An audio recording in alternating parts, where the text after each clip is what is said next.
Well, now we are diving into red light therapy on this Feel Good Friday. And last week, if you'll remember, we talked about this trending topic and we got so many questions from our viewers that we wanted to hit it again. From face masks to lamps, belts to boots, it's touted to work wonders. But what are the pros and cons of red light therapy? And how do you know which device is best for you? And what about insurance? Is it covered?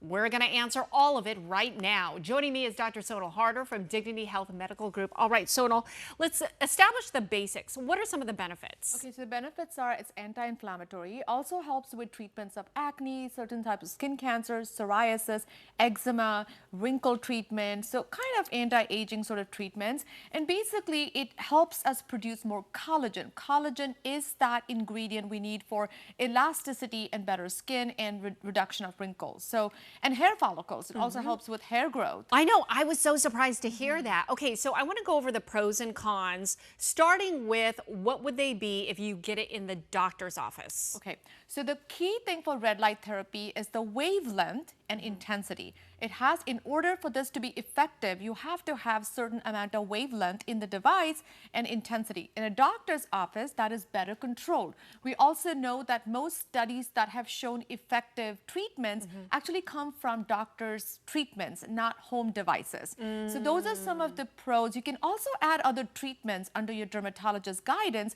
along with red light therapy in an office-based treatment, right? Okay. Cons are obviously can be expensive. Yeah. This is not one treatment and done. Right. This is like something that you have to actually consistently keep up with to get those benefits. So it can be expensive to go to a doctor's office. It's a hassle factor. I don't think I can go once every 2 weeks to a dermatology office. So that can be a little bit of a hassle factor. Yeah. So I think expensive, frequency of how many times you have to go. Right. Okay, so what about, you see these products all over the place. Absolutely. What about doing it at home? What should we know? Pros and cons. So there is a range, and this is what we want our viewers to know. There are some effective home devices, and this is what we look for home devices.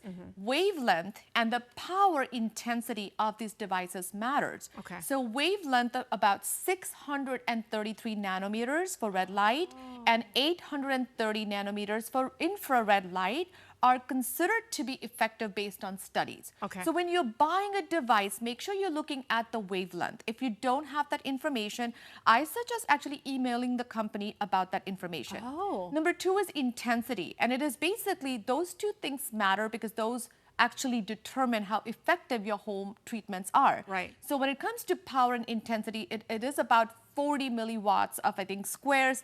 There's a unit, but 40 is the number you want to remember. Got it. When it comes to power. Those two numbers need to be on this device for your home device to be effective. Okay. Now, the benefit of home device is you can do it at home. Most devices are about 15 to 30 minutes each session. You can do it 3 to 4 times a week or once or twice a week. And it's at the comfort of your house. Yeah, so easy. Pop it on like in the mornings or at night, whenever you want. And the cons are, if it's not the wavelength that we talked about or intensity, then it may not be as effective as an office-based treatment. Okay. So that's probably, one of the cons I can think of. Yeah. Now, I've looked at some of these masks, Sonal. They can range up to $500. I mean, it is so expensive. So does insurance, can they cover it? Or? Insurance does not, unfortunately, cover the treatments. Now, if it comes to treatment of psoriasis or some certain type of skin conditions, I recommend my patients actually checking with their insurance companies. Because for certain skin conditions, there is a possibility for coverage, but not for cosmetic treatments. Oh, I see. Would it help if you got a doctor's written note? To refer or recommend that, this really helps my patient. I don't know, maybe that would help with the insurance coverage. As a primary care doctor, I will tell you, not all letters actually work, but I think that's a great idea. Yeah. If your doctor can document that it's a skin condition that would benefit, there's a chance. But that's something with every insurance, things are different. So yeah, nothing to lose, right? Yes, Why not try exactly. it? Great stuff, Sonal. Thank you. So.